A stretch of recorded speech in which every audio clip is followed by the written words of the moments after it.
Hi, David with Weise Landscaping, and here to introduce you to one of my favorite plants, the Matilija poppy, also known as the fried egg poppy, and considered by some to be the queen of the California natives. Now, the reason why I want to bring this up is a lot of people are looking for a lot of sizzle, a lot of pop, a lot of wow factor in their gardens, and they resort to using exotics and invasive plants from other places. Consider using this plant. Now, it's a little hard to get started, it can be fussy, you might need some help with that, but once it gets going, it spreads, and you can use this to make a fantastic screen or a hedge. You can see this one is about 8-10 feet tall, and it's becoming very dense.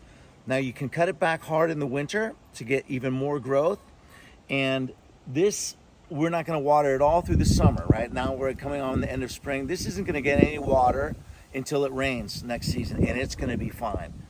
Think about this plant, Matilija poppy. It's an island poppy when you're planting for sizzle. Weise Landscaping.